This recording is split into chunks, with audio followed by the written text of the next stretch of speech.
setiap pengembangan teknologi di suatu daerah, maka jaringan internet yang gacor akan selalu menjadi kunci. Tapi jaringan internet di negeri ini sudah lama ditimpa berbagai isu, mulai dari kecepatan internet yang tidak stabil, sampai jaringan internet yang belum merata di berbagai pelosok negeri ini. Sadar masalah ketimpangan ini, 18 tahun lalu, pemerintah membentuk Badan Aksesibilitas Telekomunikasi dan Informasi Kementerian Komunikasi dan Informatika atau Baktikominfo untuk fokus membangun konektivitas telekomunikasi di wilayah tertinggal, terdepan, dan terluar alias 3T. Ada beberapa metode yang dipakai Baktikominfo. Salah satu strategi yang paling baru adalah dengan satelit Republik Indonesia 1 atau Satria 1. Satelit berteknologi High Throughput Satellite ini memiliki kapasitas 150 GB per second. Satria 1 yang mulai beroperasi Januari 2024 ini adalah satelit multifungsi yang bisa dimanfaatkan di bidang pendidikan, pemerintahan, ketahanan dan keamanan, kesehatan, dan wisata. Satelit ini dibangun dan dioperasikan oleh konsorsium PT Satelit Nusantara 3 yang merupakan anak perusahaan PT Pasifik Satelit Nusantara. Dilengkapi dengan teknologi yang mutakhir, Satria 1 memungkinkan layanan langsung akses internet direct to home, alias langsung ke lokasi kantor pelayanan publik. Operasional Satria 1 saat ini didukung oleh 11 stasiun bumi, alias gateway, di sejumlah wilayah di Indonesia, mulai dari Cikarang, Batam, Banjarmasin, Tarakan, Pontianak, Kupang, Ambon, Manado, Manokwari, Timika, hingga Jayapura. Ke-11 stasiun bumi dipasangi parabola berdiameter 13 meter yang bertugas mengirimkan sambungan internet dari Satria 1 untuk kemudian diteruskan ke titik-titik penerima akses internet atau disebut user terminal.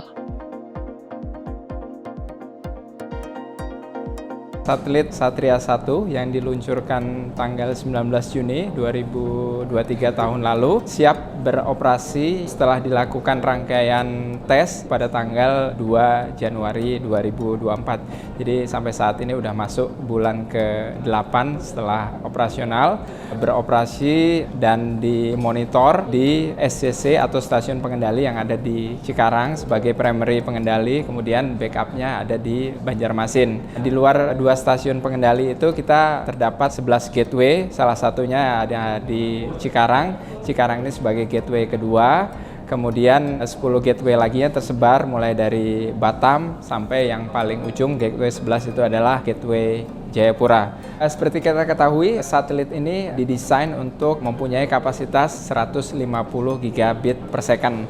Nah, dari 150 gigabit per second itu kalau kita bagi rata di 11 gateway, artinya sekitar 13 sampai 14 giga per gateway itu bisa menghandle kapasitas 150 dari satelit Satria 1 ini.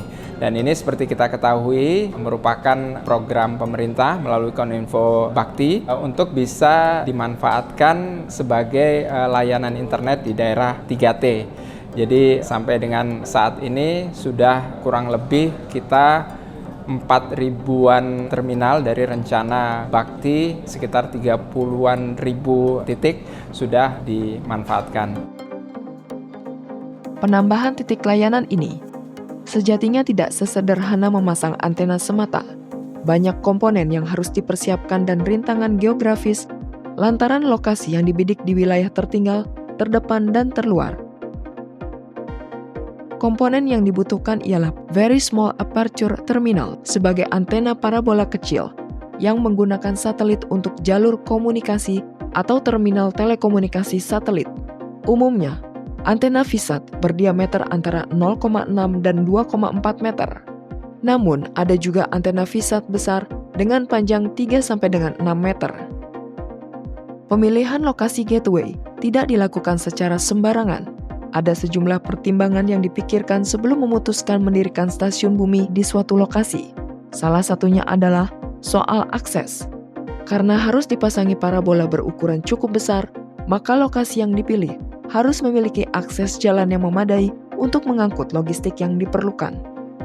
Di sisi lain, lokasi gateway harus jauh dari keramaian. sehingga potensi intervensi sinyal dari luar bisa diminimalisir. Jauh di keramaian pun akhirnya menjadi makanan sehari-hari bagi petugas gateway. Padahal, kondisi jaringan hingga perangkat harus terus dipantau selama 24 jam per hari 7 hari seminggu. Bila ada sensor masalah yang menyala, staf di stasiun bumi harus segera mencari solusi untuk memastikan kondisi jaringan internet bisa sesegera mungkin pulih.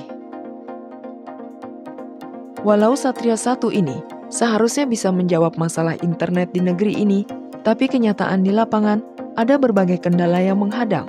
Pengelolaan stasiun bumi terdepan dan terluar kerap kali menemukan tantangan. Kalau untuk tantangan kita sendiri itu ada dua.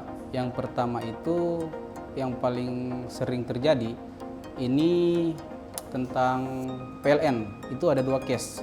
Yang pertama sering flicker, yang kedua under voltage. Jadi kita kemarin ada masalah hampir sebulan itu PLN terus. Jadi kita bagaimana supaya suplai listrik dari PLN ini tidak putus ke server. Jadi kita ada tantangan di situ untuk meminimalisir gangguan dari PLN. Kita harus backup pakai genset. Sedangkan genset kita kemarin itu ada masalah. Nah, jadi hampir sebulan itu kita pantau terus dari shift pagi sampai shift malam itu kita harus checklist ke bagian genset. Terus untuk yang PLN flicker itu kita kan sering duduk di ruang operator. Nah, kita bingung ini PLN nyala atau enggak ya? Kita nggak tahu. Nah, jadi tantangan kita di situ. Jadi harus periksa terus keadaan panel. Jadi dia flicker berapa detik, berapa kali, terus dilapor ke grup. Jadi itu tantangan kita. Terus kemudian ada solusi dari pusat untuk penambahan rangkaian atau pengubah jalur dari genset. Jadi sekarang itu udah otomatis semua. Jadi begitu PLN under voltage, dia otomatis genset nyala itu sekitar 3 detik. Jadi untuk sekarang PLN itu udah solved semua. Yang kedua cuaca. Nah itu cuaca kita harus standby terus, harus lapor karena itu masuk ke laporan NOC pusat. Jadi di Manado ini sendiri hampir 6 bulan terakhir ya itu sering cuaca buruk. Kadang dia sampai 4 jam, 5 jam. Jadi itu tantangan kita. Jadi bagaimana kita biar bisa kasih informasi ke tim pusat. Karena mengingat internet juga bakalan drop kalau hujan